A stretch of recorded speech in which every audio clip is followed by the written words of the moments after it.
warahmatullahi wabarakatuh.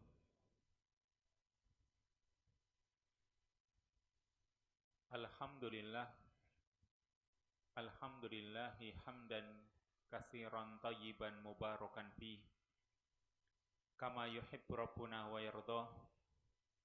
Asyhadu an la ilaha illallah wahdahu la syarikalah wa asyhadu anna Muhammadan abduhu wa rasuluh wa safiyuhu wa khaliluh wa khiratuhu min khalqihi wa aminuhu ala wahyih. Salawatullah wa salamuhu alaihi wa ala alihi wa ashabihi wa man sara ala nahjihi wa qtafa atharahu ila yaumil qiyamah. Allahumma anfa'na bima 'allamtana wa 'allimna ma yanfa'una wa zidna ilman. Allahumma inna nas'aluka ilman nafi'an wa rizqan tayyiban wa amalan mutaqabbala. Allahumma inna na'udzubika min ilmin la yanfa' wa min qalbin la yakhsha' wa min nafsin la tashba' wa min da'watin la yustajabu laha.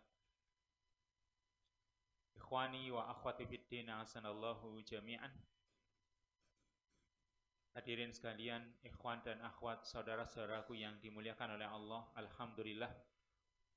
Pada kesempatan siang menjelang sore hari ini, Allah Subhanahu wa ta'ala masih terus memberikan nikmatnya kepada kita.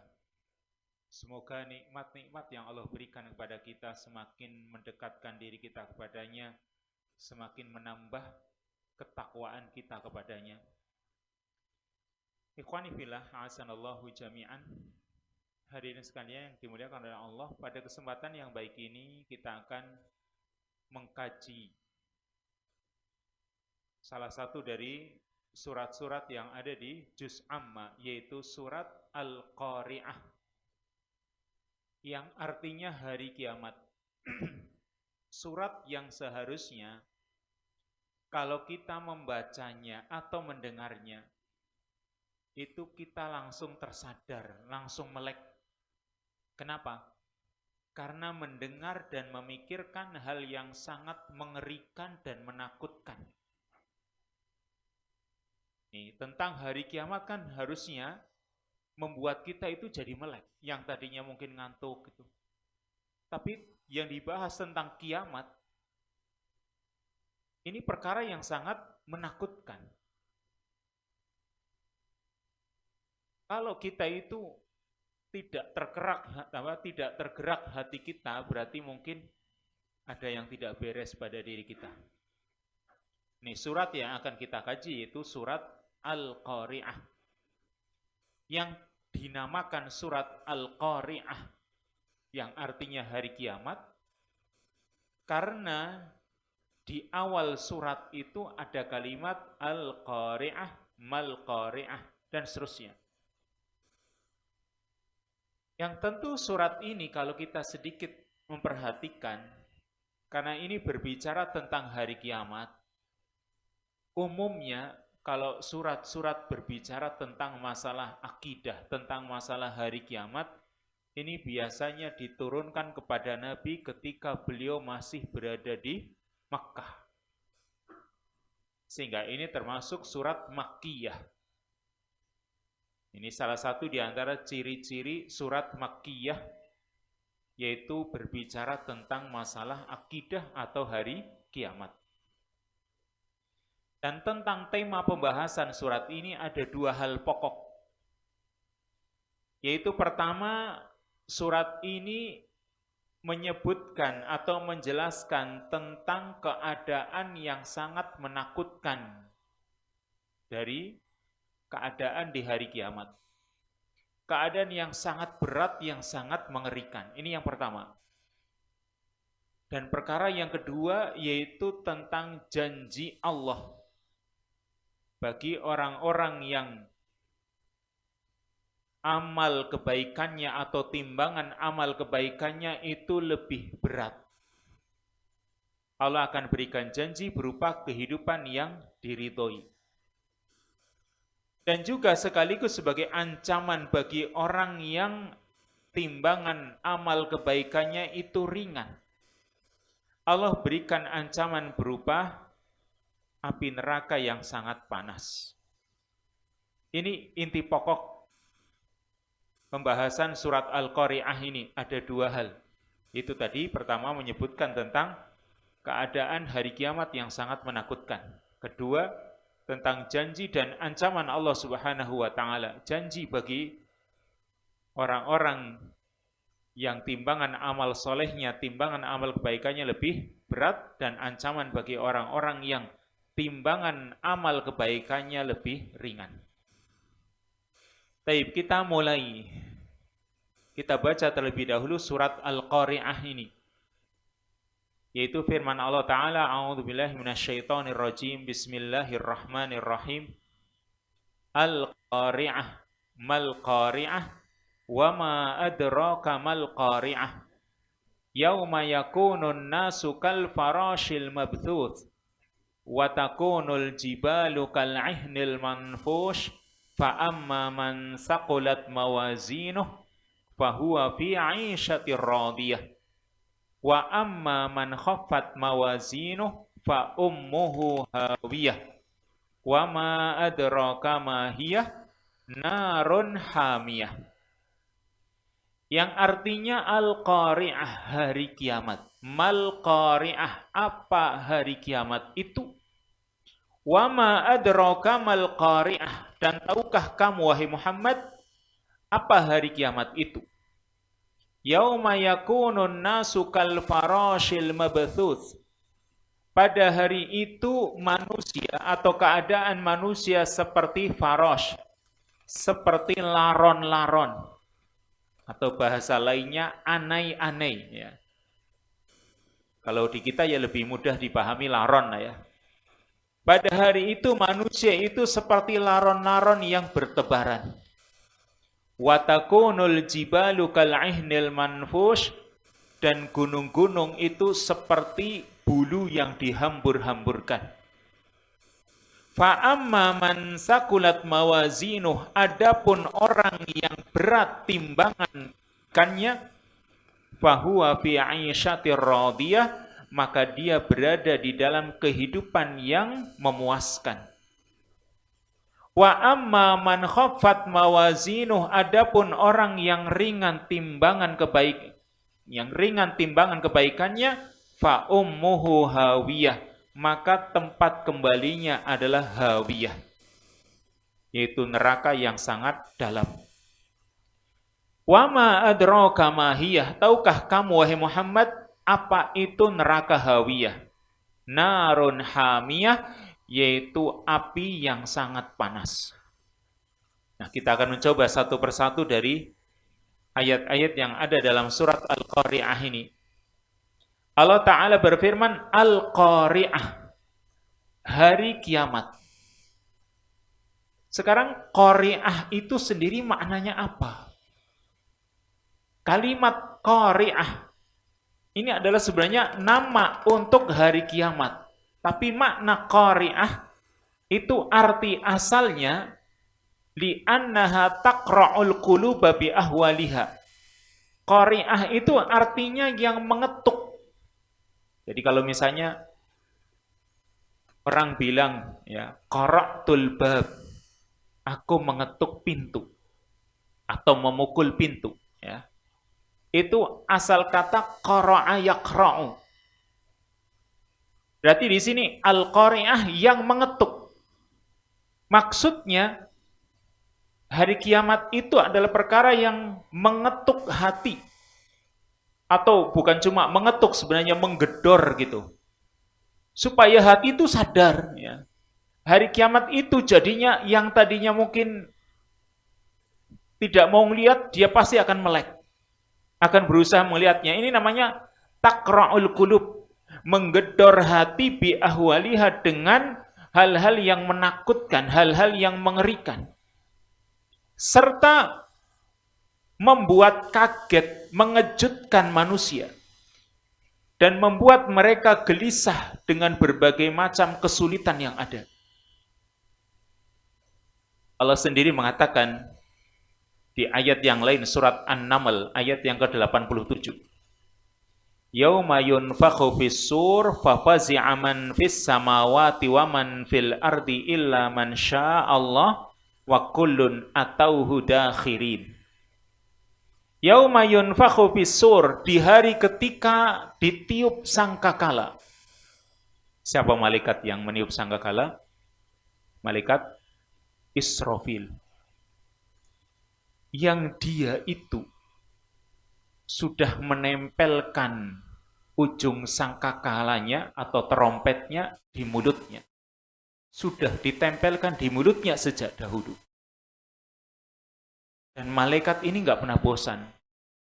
Beda kalau kita ya, suruh sejak dahulu sampai besok hari kiamat itu nempel terus di mulut, bosan kita. Malaikat tidak. Makanya kita itu tidak bisa disamakan dengan malaikat. Oh, kita duduk saja ngaji, klosot, geser sana, geser sini, itu kita. Ya. Padahal ngajinya cuma sebentar, paling-paling juga 1 jam. Geser kaki kanan, geser sini. Itu kita nggak betah gitu. Tapi mungkin kalau ditontonan ini mencenger terus ini betah kayaknya gitu ya. Makanya beda malaikat itu dengan kita. Malaikat itu mbok disuruh sujud, itu setiap hari di langit itu sampai bergemuruh dan mengeluh kepada Allah, disebutkan dalam hadis sahih. Karena selalu setiap jengkalnya itu ada malaikat yang sujud. Dan mereka nggak pernah bosan. Yusabbihuna al-laila wan nahar la yafturun. Mereka senantiasa bertasbih siang malam, nggak pernah bosan. Termasuk ini malaikat Israfil yang sangkakalanya atau trompetnya itu sudah di mulutnya. Dia ngapain? Menunggu komando dari Allah. Kalau Allah sudah nyatakan tiup, maka dia akan meniupnya. Dan kalau sudah ditiup, karena disebutkan dalam Quran itu 2 kali. Tiupan pertama namanya nafkhul faza. Tiupan yang membuat kaget seluruh alam semesta ini dan mereka semua mati. Ini tiupan yang pertama, ya. Nafkhul faza. Tiupan yang membuat kaget dan semua mati. Sedangkan nanti kalau sudah mati semua ada tiupan yang kedua, yaitu nafkhul ba'as, tiupan supaya mereka bangkit. Maka di sini Allah mengatakan yauma yunfakhu fis-sur fafazi'a man fis samawati wa man fil ardi illa man Allah. Di hari ketika sangkakala ditiup, maka terkejutlah semua yang ada di langit dan yang ada di bumi kecuali orang yang Allah kehendaki. Wa kullun atauhu dakhirin, dan semua akan datang kepada Allah dalam keadaan merendahkan diri. Ini kalimat Al-Qari'ah. Membuat manusia itu terkejut dan mereka itu sangat takut dengan keadaan yang ada. Makanya disebut Qari'ah. Kalimat berikutnya surat atau ayat yang kedua, Mal Qari'ah. Apa hari kiamat itu? Ini ketika Allah mengatakan Al-Qari'ah, hari kiamat, Allah menanyakan Mal Qari'ah. Apakah hari kiamat itu? Ini pertanyaan tujuannya adalah untuk pengagungan, untuk pemuliaan, ya. Bahwa yang namanya kiamat itu bukan perkara yang sepele, bukan perkara yang remeh, tapi ini adalah perkara yang agung, perkara yang besar, yang harusnya orang itu memuliakannya, yang harusnya orang itu bersiap-siap menghadapinya, gitu. Ini sampai Allah menanyakan Mal Qari'ah. Bahkan di ayat yang ketiga Allah tanyakan lagi, Wa ma adraka mal Qari'ah. Tahukah kamu wahai Muhammad apa kiamat itu? Jadi kalau tadi sudah ditanyakan itu sebagai pengagungan, maka ditanyakan kembali ini sebagai pengagungan kembali setelah pengagungan sebelumnya. Maka makna wa ma adraka mal Qari'ah, maksudnya apa pengetahuanmu wahai Muhammad tentang hari kiamat? Karena ini adalah perkara yang besar, yang ketakutannya itu sangat menyebar. Karena jangankan orang kafir, Muslim saja, mukmin saja, para nabi saja, mereka itu juga ada rasa takut. Apalagi ke orang kafir kan gitu. Ya, orang mukmin yang banyak keimanannya, yang banyak amal solehnya, itu saja nanti merasa ketakutan. Apalagi yang kafir. Karena ini perkara yang sekali lagi, azabnya sangat berat. Makanya sampai Allah itu menyebutkan di 3 ayat ini, diulang sepertinya. Tapi ini dalam bentuk pertanyaan. Al-Qari'ah, Mal-Qari'ah, wa ma adraka mal qari'ah. Jadi kalau sekarang ada ayat-ayat yang seperti ini, yaitu berarti memang itu perkara yang butuh perhatian kita. Ya kan ada yang seperti itu. Lalu ayat yang keempat. Yauma yakunun nasu kal farashil mabthuth. Pada hari itu, manusia kal farashil mabthuth, seperti tadi laron-laron yang bertebaran.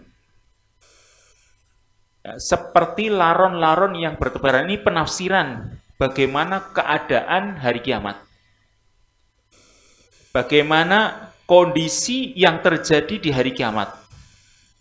Jadi kalau tadi sebagai pertanyaan saja, kalau sekarang Allah ingin menjelaskan keadaannya. Yaitu di mana keadaan manusia, karena saking takutnya mereka, sangat terkejut dan mereka bercerai-berai, tersebar dengan cara yang tidak beraturan. Ya, kalau pasukan perang mereka itu menyerbu beraturan, berbaris kan gitu.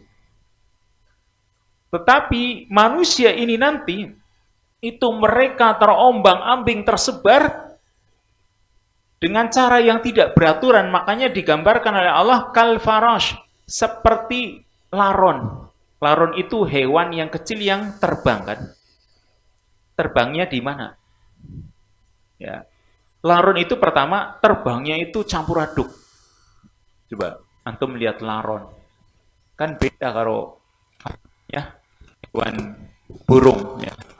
Misalnya burung bangau atau burung apa namanya kalau di sini ya. Kalau di tempat saya burung kuntul lah. Ini apa namanya? Sama lah ya. Ya. Itu agak berterbangan dan mereka kadang membuat formasi. Jangan lihat saja.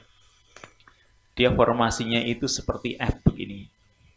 Dan itu sering dilihat kalau orang yang memperhatikan, tapi kalau orang ya cuma paling lihat burung itu saja. Dia beraturan. Tapi kalau laron kesana kemari nggak jelas sudah. Makanya ini dikatakan kal farash, dan betul-betul seperti itu keadaannya. Ketika tidak beraturan, mereka juga karena tidak tahu mau pergi kemana. Ya.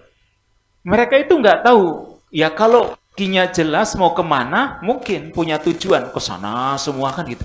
Ini nggak ada yang tahu mau kemana, makanya tadi berhamburan nggak jelas. Kita lihat saja yang namanya laron. Paling mereka itu berkerumun di cahaya atau lampu-lampu atau bahkan api. Kenapa laron itu kok misalnya ada api nih? Antum menyalakan lilin misalnya. Karena kelihatannya cerah, kelihatannya itu bercahaya kan gitu. Padahal api, ya kadang mereka menyentuh api tersebut. Dan itu keadaan manusia. Menuju kepada sesuatu yang kelihatannya ada cahaya. Itu keadaan hari kiamat. Karena memang nggak tahu hakikat api kan gitu. Nah sekarang coba laron. Laron itu mengapa dia berseliweran? Pokoknya taunya bercahaya. Mau api panas mau tidak, mereka itu kurang menyadari. Nah seperti itu keadaan manusia. Mereka itu berhamburan nggak jelas. Dan dikatakan di sini summiyat fil farash liftirashiha wantisyariha. Kalimat farash artinya liftirash karena membentang dan menyebar. Sehingga manusia itu seperti itu. Ya, kal farashil mabthut. Seperti laron yang bertebaran. Yang mereka terbang ke sana kemari. Allah Subhanahu wa taala menyebutkan di ayat yang surat Al-Qamar ayat yang ke-7, Allah mengatakan, "Khusya'an absaruhum yakhrujuna minal ajdathi ka'annahum jaradum muntashir." Khusya'an absaruhum, pandangan mata mereka itu tunduk. Yakhrujuna minal ajdas, mereka keluar dari kuburan mereka masing-masing. Ka'annahum jaradum muntashir, seperti belalang-belalang yang tersebar. Jadi keluar dari kuburan mereka manusia dan mereka itu belalang yang tersebar, nggak jelas, nggak tahu arah. Ini keadaannya. Di ayat yang lain seperti belalang. Nah, ada gambaran yang sangat menakutkan lagi sebenarnya. Yaitu di awal surat Al-Hajj. Allah berfirman, "Ya ayyuhan nasu taqu rabbakum, inna zalzalatas sa'ati syai'un 'adzim." Bertakwalah kalian kepada Rabb kalian, kepada Tuhan kalian. Karena sesungguhnya goncangan hari kiamat itu perkara yang sangat besar. Nah, Allah menggambarkan ini di ayat yang kedua dari surat Al-Hajj. Yauma tarawunaha tadhalu kullu murdi'atin amma arda'at wa tad'u kullu dhati hamlin hamlaha wa taran nasa sukara wa ma hum bisukara walakinna adzaballahi syadid. Artinya yauma tarawunaha, di hari ketika kamu nanti wahai Muhammad melihat hari kiamat. Apa yang terjadi? Tadhalu kullu murdi'atin amma arda'at. Sampai ibu yang menyusui anaknya ketika kiamat terjadi, dia lupa dengan bayi yang disusuinya. Berarti ini lebih dahsyat dari gempa. Karena kalau cuma gempa, coba ya, terjadi gempa. Biasanya yang mau ditolong oleh seorang ibu yang dia sedang menyusui anaknya ngapain? Dia bawa, kan gitu. Berarti dia masih ingat. Ya, masih ingat dengan anaknya, sedahsyat-dahsyatnya peristiwa yang terjadi di bumi, mau tsunami, mau apa, berusaha untuk membawa anaknya yang dia susui. Tapi kata Allah, nanti hari kiamat, ibu yang sedang menyusui anaknya dia lupa. Sampai lupa gitu. Kenapa? Karena saking mengerikannya. Terusnya, ya, wa tad'u kullu dhati hamlin hamlaha. Dan yang semua yang hamil, ya, yang mengandung nanti itu akan melahirkan kandungannya. Ketika mereka hamil, mau hamilnya sebulan, 2 bulan, 3 bulan, mau 9 bulan, mau belum itu mereka nanti semuanya akan mengeluarkan kandungannya. Ya, kenapa? Karena saking takutnya gitu. Padahal yang namanya kandungan, ya, di dalam kandungan seorang bayi itu fi qararim makin, tempat yang kokoh. Nyatanya ibunya ikut senam, bayinya nggak rogol kan gitu. Adalah yang ibunya ikut senam gitu. Padahal umur kandungan ya sudah 5 bulan. Tapi santai gitu. Meskipun senamnya ya nggak TB-TB, nggak senam yang macam-macam. Tapi senam gitu. Tapi nggak sampai keluar. Tapi nanti di hari kiamat kata Allah, wa tad'u kullu dhati hamlin hamlaha. Wanita yang sedang mengandung anaknya, semua akan mengeluarkan kandungan. Wa taran nasa sukara, dan kamu melihat manusia itu seperti orang yang mabuk. Orang mabuk kan berarti jalannya gentayangan, gak jelas. Tapi kata Allah, wa ma hum bisukara. Sebenarnya mereka itu tidak mabuk. Walakinna adzaballahi syadid, akan tapi adab Allah itu sangat keras sehingga orang melihat kayak mabuk mereka, padahal mereka tidak mabuk. Itu berarti keadaan yang luar biasa ini. Ini manusia. Di sini dikatakan kal farashil mabthuth, seperti laron-laron yang bertebaran. Ini manusia. Sekarang ayat berikutnya. Ayat yang kelima. Allah berbicara tentang gunung. Wa takunul jibalu kal'ihnil manfush. Dan gunung-gunung itu seperti bulu-bulu yang dihambur-hamburkan. Padahal yang namanya gunung itu makhluk yang keras, yang tertancap. Ini gunung, ya. Gunung itu makhluk yang begitu kuat, kokoh, tertancap di bumi. Banyak orang menyebut gunung itu pasaknya bumi, kan? Yaitu untuk menjadikan bumi ini tidak goyah. Kan adanya gunung seperti itu. Makanya kalau sekarang gunung api atau gunung Merapi itu meletus, itu goyah, biasanya terjadi gempa. Karena memang gunung itu sebagai pasaknya bumi, menjadikan bumi ini tidak bergeser. Kita saja yang nggak tahu. Nah, keadaan hari kiamat, ternyata gunung-gunung itu seperti bulu yang dihambur-hamburkan. Berarti yang kita ketahui gunung itu jelas berat, kan, keras dan kokoh, tertancap dengan kuat. Tapi Allah gambarkan seperti bulu yang dihambur-hamburkan lagi. Berarti karena saking ringannya, ya bagi Allah itu yang namanya gunung itu ringan gitu. Makanya nanti akan berhamburan seperti kapas atau seperti bulu di sini, ya kapas ya bulu sama saja. Bercerai-berai, terpotong-potong, bahkan dengan yang paling ringan saja berhamburan. Ini gunung. Berarti kalau gunung seperti bulu yang dihambur-hamburkan tadi, karena ringannya, karena terpecah belahnya, dan karena begitu cepat pergerakannya, kena angin saja langsung berhamburan. Allah juga sebutkan di ayat yang lain.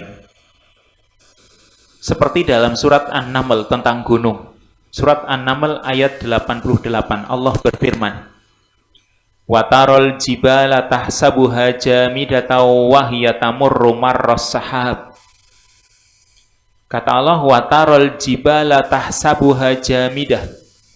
Dan kamu melihat gunung-gunung, kamu mengira gunung itu jamidah, dia itu mati, dia tetap berada di tempatnya. Padahal kata Allah, "Wahya tamurru marras sahab."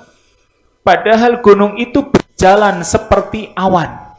Kan awan kita lihat itu kiamat, yang namanya gunung. Ya, yang namanya gunung itu bergerak. Ini konteks ayatnya dalam surat An-Naml 88 ini memang berbicara tentang keadaan hari kiamat, bahwa gunung nanti itu bergerak dengan cepat. Ini ya. Tapi ada juga yang mengatakan di dunia juga seperti itu. Ya, di dunia sekarang yang namanya gunung, kita lihat gunung itu kelihatannya tetap gitu, ada di tempatnya kokoh itu. Tapi sebenarnya dia itu juga bergerak. Tamurru marras sahab. Ya, kenapa kita ngelihat seperti tidak bergerak, ternyata dia bergerak? Pertama, karena begitu bagus ciptaan Allah. Sebenarnya dia bergerak, tapi kita nggak kerasa. Ya, karena begitu bagusnya. Saya contohkan begini. Kita gambarkan dengan yang kita rasakan ya. Panjenengan, Pak Bu, itu kalau naik mobil, mobilnya yang bagus. Ya. Pokoknya di atas Alphard lah. Atau ya minimal Alphard lah. Kalau panjenengan naik, itu nyes gitu. Ada geludak-geludak itu kayak nggak terasa. Tapi kalau kelasnya carry banget, geludak gitu kan. Coba, kenapa kok beda? Naik mobil yang bagus itu cerasa kayak nggak berjalan. Sepertinya itu senyap gitu. Ya karena bagus. Nah sekarang sebenarnya kita itu berada di bumi yang ada gunungnya, yang sebenarnya gunungnya itu bergerak.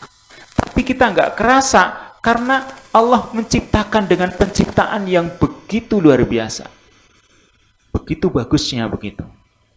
Tapi yang jelas ayat surat An-Naml ayat yang ke-88 ini tadi berbicara tentang keadaan hari kiamat yang orang melihat kayaknya gunung itu tidak bergerak, tapi sebenarnya bergerak dengan cepat. Ayat yang lain, surat Al-Waqi'ah ayat yang ke-5 dan 6 tentang gunung. Wabussatil jibalu bassa fakanat haba'am mumbatha. Yang artinya wabussatil jibalu bassa, dan gunung-gunung dihancurkan serta diluluhkan atau diluluhkan basan dengan seluruh-luluhnya. Fakanat haba'an mumbatha, maka jadilah gunung-gunung itu seperti debu yang berterbangan. Karena dihancurkan oleh Allah Subhanahu wa taala seperti debu. Ayat yang lain surat Thaha ayat 105 dan sampai 107. Yas'alunaka 'anil jibal faqul yansifuha rabbi nasfa fayadharuha qa'an safsafa la tara fiha iwaja wala amta. Wa yas'alunaka 'anil jibal, dan mereka bertanya kepadamu wahai Muhammad tentang gunung-gunung. Maksudnya gunung-gunung dari kiamat. Faqul yansifuha rabbi nasfa, katakan bahwa Tuhanku akan menghancurkannya sehancur-hancurnya. Fayadharuha qa'an safsafa, maka Allah akan menjadikan bekas gunung itu datar sama sekali. Jadi kalau sekarang gunung lihat ya, dia ada gundukan-gundukannya, tapi nanti Allah akan ratakan semua. Sehingga la tara fiha iwaja wala amta, kamu tidak melihat tempat yang rendah dan tempat yang tinggi. Kalau sekarang kita bisa melihat, tapi nanti rata semuanya. Ini diratakan oleh Allah Subhanahu wa taala. Bayangkan ini gunung. Dalam waktu yang singkat, dalam waktu sekejap, bagi Allah itu sangat mudah. Makanya tadi kita itu memang harus mempersiapkan diri kita. Jangan kita itu merasa hidup itu hanya di dunia saja. Ini berbahaya. Kita harus menyiapkan diri kita menghadapi kehidupan setelah dunia ini. Ya, semoga kita itu tidak dapati keadaan kiamat terjadi. Ya, semoga kita itu tidak mendapati kiamat ketika terjadi. Kenapa? Karena orang yang mendapati kiamat terjadi itu berarti sejelek-jelek makhluk. Nabi SAW mengatakan, Inna min syiraril khalqi indallah man yudrikuhumus sa'ah wa hum ahya. Di antara sejelek-jelek makhluk di sisi Allah, yaitu orang yang mendapati hari kiamat dan mereka masih hidup. Loh, kenapa kok sejelek-jelek makhluk kan ya? Orang yang menjumpai hari kiamat. Karena ketika terjadi kiamat, itu berarti mereka semua kafir. Ya, mereka semuanya kafir karena muslim itu mati semua dengan Allah tiupkan angin. Berarti kalau ada yang mendapati kiamat terjadi, itu mereka semua kafir. Dan kita tidak ingin menjadi orang yang kafir kan gitu. Semua muslim nanti ketika Allah tiupkan angin semuanya mati. Tidak ada muslim yang tersisa satu. Maka ketika kiamat terjadi, semuanya kafir. Makanya tadi kita tidak ingin menjadi orang-orang yang melihat bagaimana hancurnya alam semesta ini. Makanya tadi kita berusaha menjaga diri kita, mempersiapkan diri kita. Terusnya, ini ayat yang mendorong kita untuk beramal. Ayat yang ke-6. Fa'amma man saqulat mawazinuh fahuwa fi 'ishatir radiyah. Ini ayat yang ke-6 dan ke-7. Fa'amma man saqulat mawazinuh, adapun orang yang mawazin, orang yang berat timbangan kebaikannya. Ini mau diganti ya Pak? Terus sajalah. Ya terus. Fa'amma man sakulat mawazinuh, adapun orang yang berat timbangan kebaikannya, fahuwa fi 'ishatir radiyah, maka dia berada di dalam kehidupan yang diridhoi atau kehidupan yang memuaskan. Nah, coba ini tadi setelah Allah Subhanahu wa taala menjelaskan tentang keadaan yang sangat menakutkan dan kondisi manusia serta alam semesta, maka Allah di sini menyebutkan manusia terbagi menjadi dua golongan. Manusia terbagi menjadi dua kelompok. Kelompok yang pertama ayat 7 dan 8 ini, ayat 6 dan 7. Yaitu fa'amma man sakulat mawazinuh, adapun orang yang timbangan amal baiknya itu lebih berat. Berarti nanti kita itu akan ditimbang. Yang ditimbang apa? 3 hal. Ya. Yang akan ditimbang di hari kiamat berdasarkan hadis-hadis yang ada dan juga ayat-ayat Al-Quran, yang ditimbang nanti di hari kiamat 3 hal. Apa saja yang ditimbang? 1, amalan. Ya, amalan itu ditimbang. Amalan di sini mencakup ucapan, perbuatan. Itu ditimbang nanti amalan kita, sholat kita, puasa kita, zakat kita, ya, infak kita, termasuk orang yang haji dan umrah. Itu nanti ditimbang. Kehidupan sehari-hari beramal. Yang jelek juga ditimbang, semuanya ditimbang. Ini amalan, termasuk ucapan. Makanya ada gini. Nabi mengatakan, kalimatani khafifatani ala lisan, sakilatani fil mizan, habibatani ila rahman. Kata Nabi, ada dua kalimat yang ringan diucapkan oleh lisan, tapi itu berat dalam timbangan amal, serta itu dicintai oleh Allah. Yaitu apa?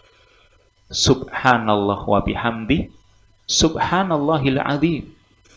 Itu kan kalimat ringan untuk kita ucapkan, tapi kata Nabi, itu nanti memperberat timbangan.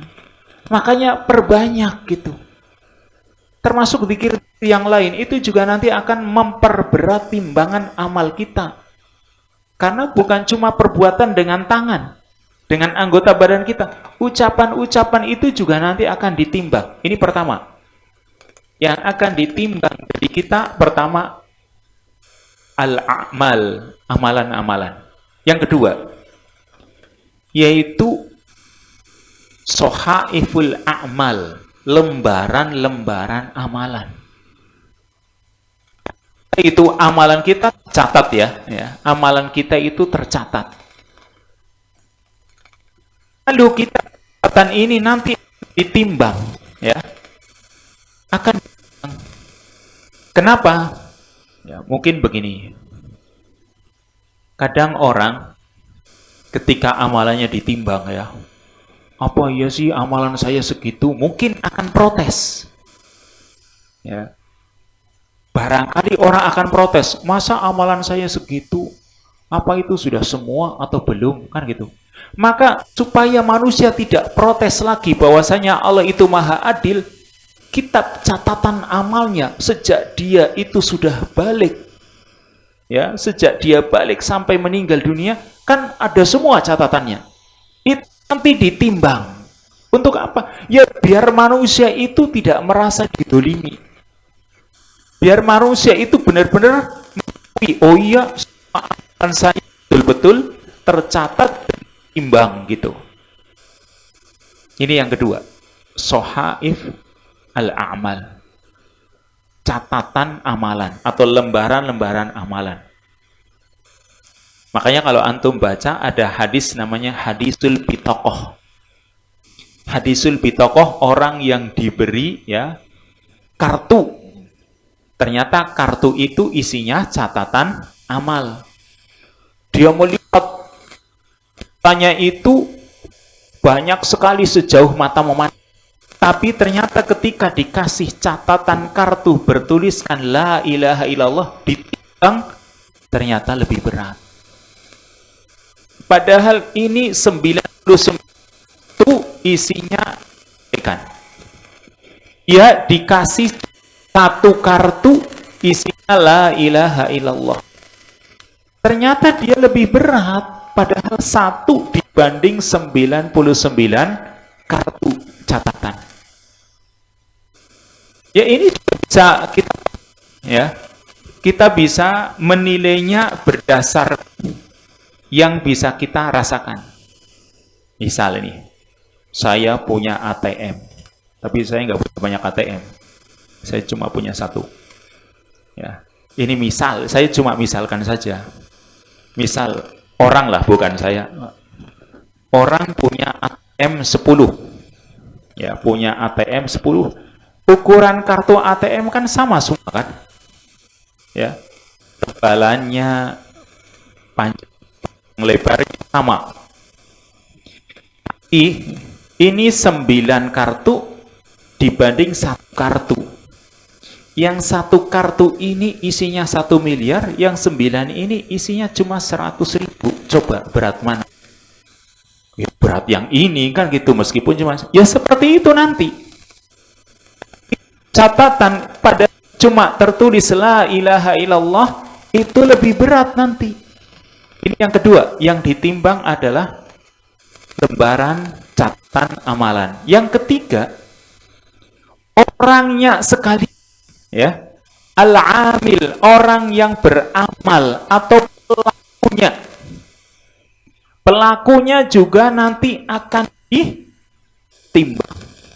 Sama, untuk menunjukkan bahwa Allah itu tidak mendolimi hambanya, orangnya juga akan ditimbang. Makanya ada hadis yang menerangkan tentang hal itu, tentang sahabat Abdullah bin Mas'ud. Yang orangnya itu, Abdullah bin Mas'ud ya, kalau dari segi keperawakan, orang gak ada yang mau mendekat. Kenapa? Orangnya kecil, hitam, rambutnya keriting, terus ya kurus lagi.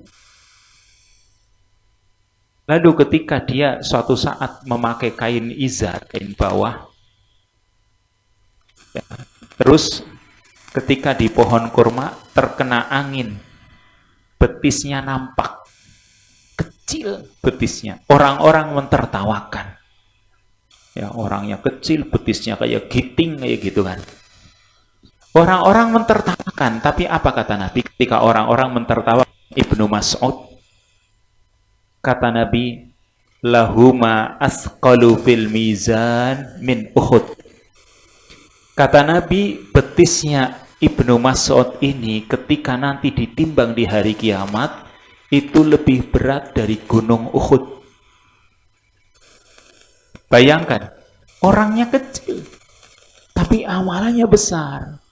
Jadi kalau kita kecil ngamal, aduh, aja gitu maksudnya. Kita itu orangnya kecil-kecil. Oh, jenengan kalau pergi cobalah ke Saudi sana ya. ada orang Arab, ada orang Eropa, ada orang Amerika, ada orang mana lagi ya. Indonesia itu termasuk kecil atau gede?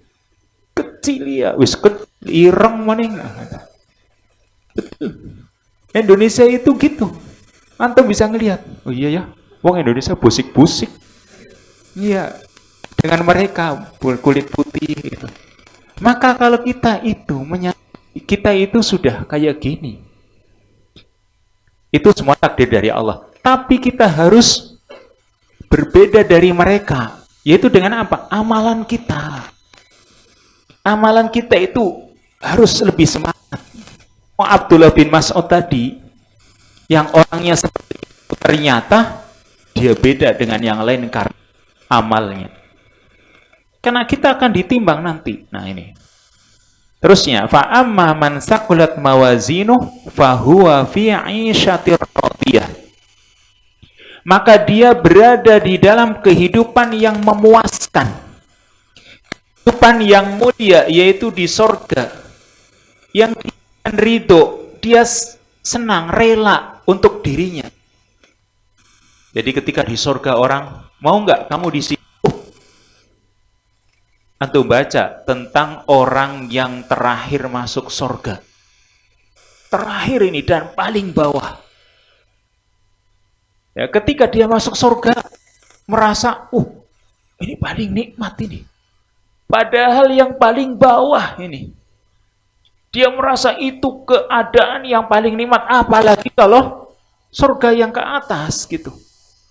Makanya itu adalah aisyatir radiyah, kehidupan yang sangat memuaskan. Dan Allah Subhanahu wa taala menjelaskan dalam surat Al-Fajr ayat yang ke-27 sampai 30. Ya ayyatuhan nafsul mutmainnah irji'i ila rabbiki radiyatan mardiyah fadkhuli fi ibadi wadkhuli jannati. Wahai jiwa yang tenang, kembalilah kamu Tuhanmu, keadaan ridho lagi diridhoi.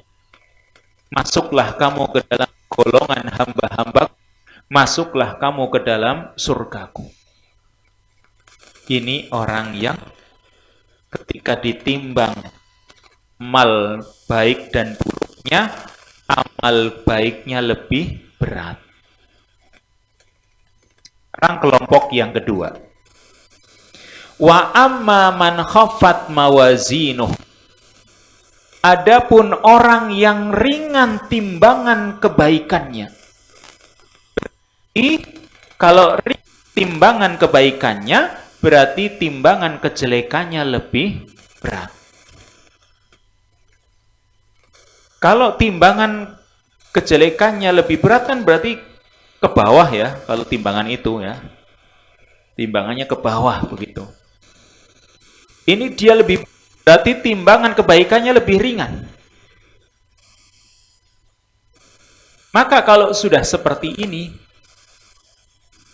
bisa saja mungkin ya, dia itu memang tidak punya amalan sama sekali. Seperti siapa? Orang kafir. Tidak punya amal soleh sama sekali, karena amal solehnya orang kafir nggak bermanfaat kan gitu, nggak dinilai sama Allah, sehingga mungkin dia itu tidak punya amal soleh sama sekali. Ini orang kafir. Atau dia muslim, tetapi dimi diri sendiri, kebaikannya dibanding kejelekannya, ini kebaikannya lebih sedikit. Seperti yang disebutkan tentang hadis muflis. Hadis tentang orang yang bangkrut kan. Ketika Nabi SAW bertanya, atadruna mal muflis, tahukah kalian siapa orang yang bangkrut? Maka kan para sahabat menjawab, al-muflisu fina man la dirhamalahu wala mata. Orang yang bangkrut di antara kita, wahai Rasul, orang yang tidak punya uang dan tidak punya harta. Ya. Itu jawaban para sahabat. Berarti memang orang bangkrut kan gitu. Tapi Nabi SAW meluruskan. Al-muflisu fina. Orang yang bangkrut sebenarnya di kalangan kita, kata Rasul. yaitu man jaa yaumal qiyamah bi sholatin wa siyamin wa zakatin wa hajjin. Orang yang datang pada hari kiamat, dia bawa pahala sholat, pahala puasa, pahala zakat, pahala haji. Dia bawa semua di hari kiamat. Betul-betul dia bawa. Didatangkan di hadapannya. Tetapi di samping dia melakukan amal yang banyak ini, waqad jaa waqad syatama hada. Ini orang dia juga telah mencaci maki si A. Wa akala malahada, memakan hartanya si B. Wa daraba hada, memukul si C. Ya, wa la'ana hada, melaknat si D, dan seterusnya. Karena ini dosa-dosanya kepada orang lain, kan kebaikannya Pak diambil untuk nyarutang mereka. Kalau sampai habis sudah nggak punya amalan untuk membalas kejelekan yang pernah dia lakukan, maka kejelekan mereka ditimpakan kepadanya. Kalau ditimpakan berarti dia tidak punya amal kebaikan, sudah dia di mana? Dilemparkan ke dalam neraka. Nah ini karena ringan timbangan amal kebaikannya. Apa yang terjadi? Kata Allah, wa amma man khaffat mawazinuh. Adapun orang yang ringan timbangan kebaikannya, fa ummuhu hawiyah. Maka tempat kembalinya, tempat tinggalnya adalah hawiyah,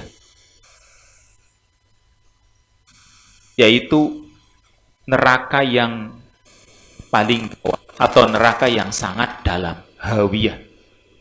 Sekarang makna hawiyah itu apa kan tuh?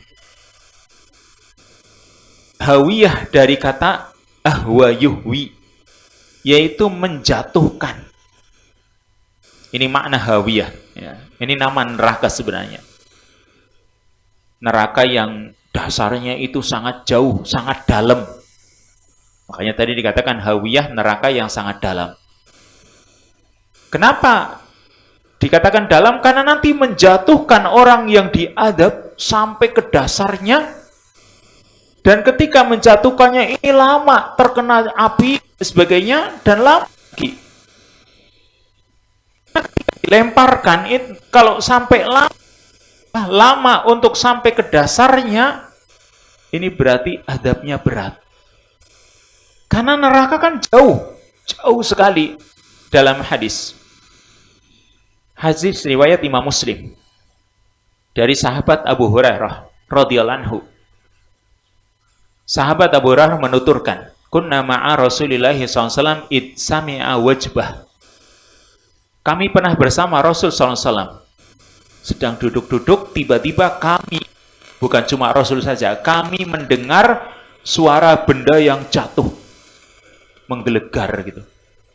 Benda yang jatuh kayak deng gitu, atau apa gitu. Pokoknya benda yang jatuh. Dan itu didengar oleh para sahabat. Faqala Nabi SAW bertanya, tadruna ma hada? Tahukah kalian tadi itu suara apa? Qulna, kami katakan Allah wa rasuluhu a'lam. Allah dan Rasulnya yang lebih tahu itu tadi suara apa. Allah dan Rasulnya yang lebih tahu. Qala, Nabi menjelaskan. Hada hajarun rumiya bihi finnar mundu sab'ina kharifan. Ini tadi batu yang sudah sejak 70 tahun yang lalu. Ya, fahuwa yahwi finnar, dan itu sudah jatuh ke neraka. Hatta taha ila qa'riha, dan tadi itu baru sampai ke dasarnya sejak 70 tahun yang lalu dilemparkan. Baru nyampe dasarnya tadi, bayangkan. Ini batu besar. Kalau dilemparkan, wong semenit baik, mungkin kayaknya dari angkasa sana jauh ya. Nyampe ke bumi. Lah ini 70 tahun. Maka seberapa dalamnya yang namanya neraka. Ini ya. Fa ummuhu hawiyah, tempat kembalinya neraka yang sangat dalam ini. Kalau orang itu timbangan kejelekannya itu lebih berat, dan sebaliknya timbangan kebaikannya itu lebih ringan. Kita itu juga harus memperhatikan dalam hal ini. Ada hadis-hadis yang berisi tentang ancaman. Yaitu di dalam hadis menjelaskan tentang orang-orang yang ketika mengucapkan satu kalimat, dua kalimat, dia tidak peduli. Padahal itu kalimat yang dimurkai sama Allah. Misal, orang itu cuma gini, ya lewat sebuah kuburan, atau lewat jembatan, atau lewat pohon gede. Dia bilang apa? Misi mbah, sambil membukukan badan. Itu kalimat yang dosanya besar sekali. Cuma misi mbah, kan gitu ya. Ini kalimat kesyirikan. Apalagi sambil membuka badan lagi, aduh. Dia merasa ada pengatur alam semesta selain Allah. Padahal cuma kalimat yang ringan, cuma misi mbah. Atau ada yang kalau pergi ke pemandian panas di Kebumen sana itu. Pemandian panas, mereka ke sana ada sumur ngelempar duit. Biar apa? Iya, biar mereka itu terhindar dari berbagai penyakit. Katanya harus ngelempar duit. Itu kalau ke Purwokerto, sebelum Purwokerto setelah Banyumas itu nanti kan ada jalan berliku ya. Nah, itu mereka itu kalau yang nggak bawa duit pakai dim gitu. Kalau yang bawa duit lempar duit. Untuk apa coba? Bukan karena pengemis, mereka itu nggak ngemis sebenarnya. Karena orang-orang yang lewat situ itu kalau nggak lempar duit itu bahaya. Ada sebagian orang yang misalnya ada kematian di pinggir jalan, mereka juga ngelempar duit. Pernah nggak? Antum itu di pinggir jalan, ya pas ada kematian takziah misalnya. Nah, di jalan yang lewat ini ada yang lewat, baik pakai motor, mobil, ngelempar duit. Ada yang 5.000, 2.000 tergantung. Itu untuk apa? Nah, mereka itu untuk mencari keselamatan. Berarti itu ucapan perbuatan yang kelihatannya ringan gitu. Tapi itu berbahaya, apalagi tadi ada penundukan diri kepada selain Allah Subhanahu wa taala. Itu kata Nabi, yazillu biha finnar ab'ad mimma bainal masyriq wal maghrib. Bisa menggelincirkannya ke dalam neraka dengan jarak yang lebih jauh antara arah timur dan barat. Maka bisa saja berupa satu kata, dua kata, satu langkah, dua langkah. Ya, satu gerakan, dua gerakan bisa menjadikan orang itu tergelincir ke dalam neraka yang sangat dalam tadi. Disebutkan dalam hadis riwayat Al-Ash'as bin Abdillah Al-A'ma. Al-Ash'as menuturkan, "Idza matal mu'min dhahaba bi ruhihi ila arwahil mu'minin." Ketika seorang mukmin itu meninggal dunia, maka dia akan pergi dengan rohnya. Ya. Rohnya ini akan pergi menuju rohnya orang-orang mukmin. Jadi berkumpul di sana. Di mana? Di surga. Ketika seorang mukmin meninggal dunia di dunia ini, kan rohnya Allah yang akan maha mengetahui kemana roh itu kan. Maka rohnya mukmin dikumpulkan bersama roh-rohnya kaum mukminin yang lain. Maka roh-rohnya kaum mukmin, ketika ada rohnya mukmin yang baru meninggal, ya, datang. Dalam hadis disebutkan, mereka roh-rohnya kaum mukminin itu sudah melihat, menanti kedatangannya. Mereka mengatakan kepada teman-temannya, "Rawihu akhakum." Biarkan saudara kalian ini tenang, atau tenangkanlah saudara kalian. Kenapa? Fa innahu kana fi ghammid dunya. Karena dia baru saja keluar dari kesusahan dan kepayahan di dunia. Ini ruhnya mukmin ya. Begitu keluar dari jasadnya, ya ruhnya dikumpulkan oleh Allah dengan ruh kaum mukmin yang lain. Nah, ruh kaum mukminin yang lain itu ketika datang ruhnya mukmin ini, mereka bilang, ya, tenangkan dulu. Karena dia baru saja keluar dari kesusahan dunia. Lalu setelah berada bersama mereka, wayas aluna, mereka pun bertanya kepada rohnya mukmin yang baru datang ini, maaf fulan, apa yang telah dilakukan si fulan, mungkin karena mereka kenal, ya, mereka kenal orang ini, kenal juga si fulan, temannya orang ini. Jadi ketika mereka bareng-bareng itu, loh kok cuma kamu? Kemana si fulan? Ya, apa yang telah dilakukan si fulan? Fayakul, orang ini mengatakan, mata au maja'akum, ya. Dia akan mengatakan dia sudah mati. Sudah lebih dahulu daripada saya. Ya. Dia mengatakan, awama ja'akum, apakah dia tidak datang kepada kamu, tidak datang menemuimu? Kata mereka, dhahabu bihi ila ummihil hawiyah. Oh, ternyata dia telah pergi, dibawa rohnya itu ke tempat tinggal yang paling dalam, yaitu neraka. Berarti di sini manusia di dunia itu kan saling kenal mengenal, ada mukmin, ada kafir, ada mukmin yang taat, ada mukmin yang banyak maksiat. Maka nanti ketika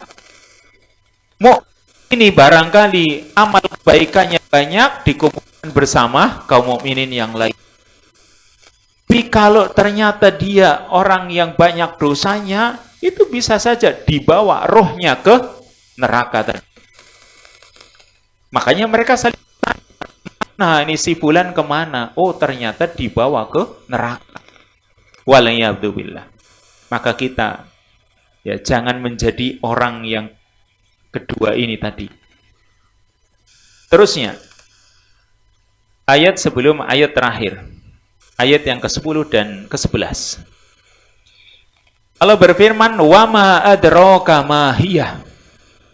Tahukah kamu apa itu hawiyah? Ini juga pertanyaan yang sifatnya untuk mengagungkan perkara yang namanya hawiyah, karena itu sangat mengerikan dan menakutkan. Ya, apa pengetahuanmu wahai Muhammad tentang hawiyah? Maka Allah Subhanahu wa taala menjelaskan, narun hamiyah. Api neraka yang sangat panas. Sehingga karena kuatnya nyala apinya dan saking panasnya, itu sampai membakar. Ini hamiyah. Api yang sangat panas yang membakar. Berapa sih kalau dibandingkan dengan panasnya di bumi? Sepanas-panasnya api di bumi ini, dibandingkan dengan yang ada di neraka, apalagi ini neraka hamiyah atau di hawiyah. Maka banyak hadis yang menjelaskan tentang hal ini. Salah satunya hadis riwayat Bukhari dan Muslim dari sahabat Abu Hurairah. Kata Nabi SAW, narukum allati tuqaduna alaiha juz'un min sab'ina juz'an min nari jahannam. Api kalian yang ada di dunia, yang kalian nyalakan, sepanas-panas api yang ada di dunia, itu baru juz'un min sab'ina juz'an min nari jahannam. Baru 1 bagian dari 70 bagian neraka jahannam. Jadi sepanas-panasnya api di dunia itu baru 1 dibanding 70 kali nanti yang ada di neraka jahannam. Qalu, para sahabat pun bertanya, ya Rasulullah, in kanat lakafiyah. Kalau memang apinya itu sangat panas, berarti sudah cukup. Maka Nabi menegaskan kembali, innaha fuddilat 'alaiha bi tis'atin wa sittina juz'an kulluhunna mislu harriha. Sungguh, api neraka jahanam itu nanti diberikan kelebihan, dilipat gandakan panasnya dengan 69 kali lagi. Dan semuanya masing-masing panasnya seperti panasnya 70 api yang ada di dunia. Ini coba. Masih banyak hadis-hadis yang lain ya tentang yang namanya keadaan api yang ada di neraka nanti. Intinya sangat panas lah. Karena kita saja yang nggak pernah mencoba, wong api di dunia saja kita itu kepanasan kan gitu ya. Kayaknya kita itu nggak mau terkena api kan gitu. Wong baru keselomot dikit saja sudah rasanya sakit, apalagi kok sampai panas membuat manusia gosong. Apalagi 70 kali panas yang lebih dari itu. Nah, ini narun hamiyah. Maka surat Al-Qiyamah ini ketika kita membaca, ketika kita merenungkannya, sebenarnya menuntut kita, ya bagian terakhir ini, menuntut kita untuk apa? Menuntut kita itu agar bagaimana kita itu nanti di akhirat kita itu akan merasa aman. Nah ini penting ini. Ini saya bawakan sebagai tambahan. Apa yang harus kita miliki, apa yang harus kita lakukan supaya kita itu aman? Pertama, kita harus memiliki iman dan takwa. Ini ya, harus kita punyai yang namanya iman dan takwa. Tapi ingat, iman itu tidak hanya sekedar terucap. Aku beriman kepada Allah, beriman kepada kitab-kitabnya dan seterusnya. Tapi harus apa? Merasuk ke hati, dibuktikan dengan amalan. Kalau sekarang oke lah, orang itu sholat. Tapi sholatnya itu harus menjadikan dia terkekang dari dosa-dosa yang lain. Kalau sekarang dia sholat, tapi masih durhaka sama orang tuanya. Tapi dia masih memutus silaturahim. Tapi dia masih bermuamalah dengan riba. Tapi ternyata akhlaknya jelek. Berarti ini keimanannya belum merebak atau belum sampai masuk ke dalam dirinya. Karena tidak dibuktikan dengan amalan. Orang yang akhlaknya jelek ini berarti imannya juga masih ditanyakan. Karena apa? Ini dua hal yang tidak bisa dipisahkan. Antara iman dan akhlak ini dua hal yang tidak bisa dipisahkan. Kata Nabi SAW. Al-haya'u wal iman kurina jami'an. Atau korona ujami'an. Fa'idha rufi'a ahaduhuma rufi'al akhar. Yang namanya rasa malu, kan akhlak ini ya. Punya rasa malu kalau dilihat oleh orang lain melakukan dosa. Ini rasa malu namanya. Rasa malu dan iman, dua perkara yang terus bersama. Tidak terpisahkan. Kalau salah satu itu hilang, satunya juga akan hilang. Kalau rasa malu hilang, berarti imannya juga hilang. Makanya tadi, tidak hanya sekedar ucapan, tapi bagaimana amalan kita. Demikian pula takwa. Yang namanya takwa itu, bagaimana kita itu membentengi diri kita dari kemaksiatan. Ketika ada maksiat, kita harus bentengi. Dengan apa? Melakukan ketaatan, ya, menjalankan perintah dan menjauhi larangan. Karena iman dan takwa ini akan menyelamatkan kita.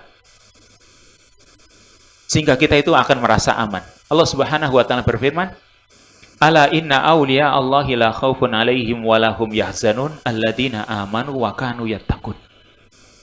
Ketahuilah sesungguhnya para kekasih Allah itu tidak ada rasa takut pada diri mereka dan tidak pula mereka bersedih.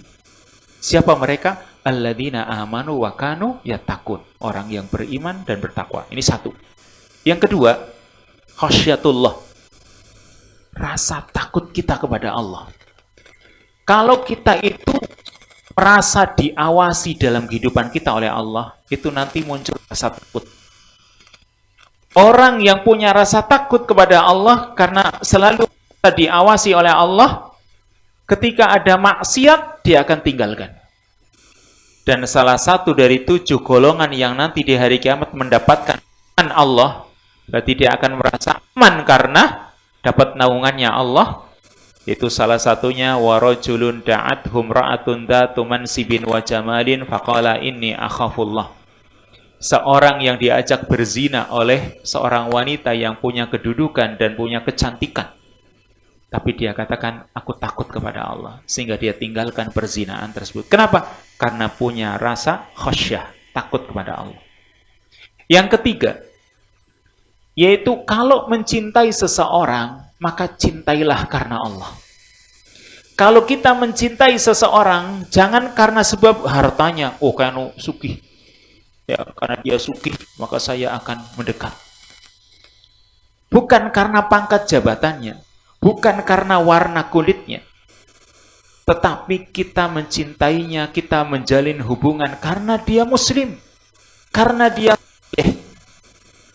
ya, Karena dia orang baik, aku akan contoh, aku akan tiru, semoga aku menjadi orang yang baik. Nah, itu yang nanti kalau menjalin hubungan, itu nanti di hari kiamat pasti akan saling menolong. Di hari kiamat, dalam hadis qudsi, Allah sampai memanggil, Ainal mutahabuna bi jalali al-yawma udhilluhum yawma la dhilla illa dhilli. Mana orang-orang yang saling mencintai karenaku? Hari ini, kata Allah, aku akan berikan naungan kepada mereka, yang pada hari ini tidak ada naungan kecuali naunganku. Yang terakhir, yang keempat, yaitu tazkiyatun nufus wal qalb. Bersihkan jiwa kita, bersihkan hati kita. Yang namanya kesyirikan, kemaksiatan, dengkian, kesombongan, bersihkan. Kalau hati kita itu bersih, itu selamat. Kata yauma la yanfa'u malu wala banun illa man atallaha biqalbin salim. Pada hari itu yang namanya harta dan anak-anak tidak manfaat bagi orang yang datang menghadap Allah dengan hati yang selamat, hati yang bersih. Nah, begitu. Itu kira-kira ya pelajaran-pelajaran surat Al-Qari'ah ini. Wallahu ta'ala a'lam bishawab. Satu pertanyaan kalau ada pertanyaan. Ya, satu saja.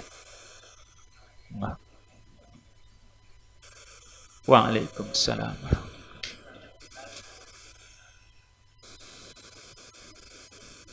Ya.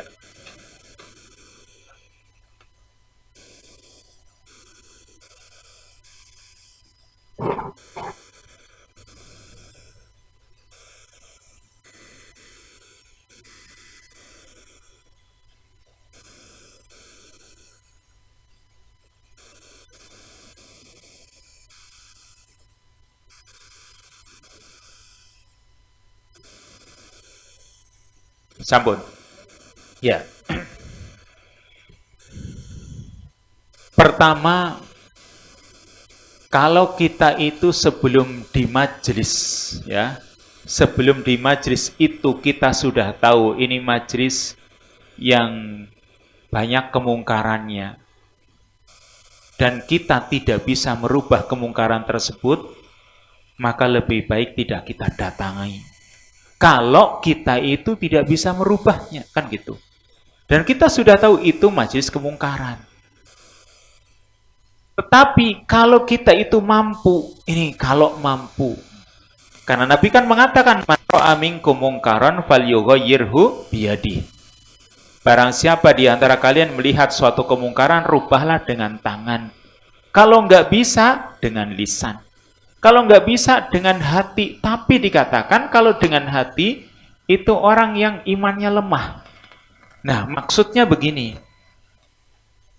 Kalau sekiranya kita itu kalau di situ,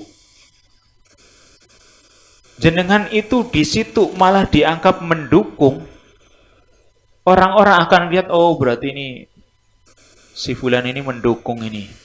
Itu berbahaya bagi orang-orang yang tidak tahu. Maka lebih baik cabut. Ya, lebih baik cabut. Tapi kalau sekiranya itu mungkin tadi, ya, oh ternyata majelis ini urusan-urusan dunia, nggak masalah. Apalagi bisa diarahkan kepada yang sifatnya akhirat. Tapi kalau jelas di situ maksiat, kemungkaran, dan ternyata kita tidak bisa merubahnya, maka Allah berfirman di dalam ayatnya, ya, wa idza ra'aital ladzina yakhuduna fi ayatina, kata Allah, fa'arid anhum. Ya, fa idza ra'aital ladzina yakhuduna fi ayatina fa'arid anhum. Jika kamu melihat ada orang-orang yang mengolok-olok ayat kami, kata Allah, berpalinglah dari mereka. Nah, itu perintahnya Allah. Karena dia nggak bisa berbuat apa-apa. Dan di situ ayat-ayat Allah dihina. Ajaran-ajaran Rasul yang benar dicaci maki. Maka kata Allah, fa'arid anhum. Berpalinglah kamu dari mereka. Itu perintahnya Allah, ya, di dalam ayat. Tapi saya lupa suratnya, surat apa, tapi ada kalau nggak salah surat Al-Maidah itu. Wa idza ra'aital ladzina yakhuduna fi ayatina fa'arid anhum hatta yakhudu fi hadisin ghairi. wa imma yunsiyannaka minasyaitani nazghun fasta'id billah, dan seterusnya. Jadi intinya seperti itu, wallahu taala a'lam bissawab. Subhanakallahumma wa bihamdika asyhadu an la ilaha illa anta astaghfiruka wa atubu ilaik. Wassalamualaikum warahmatullahi wabarakatuh.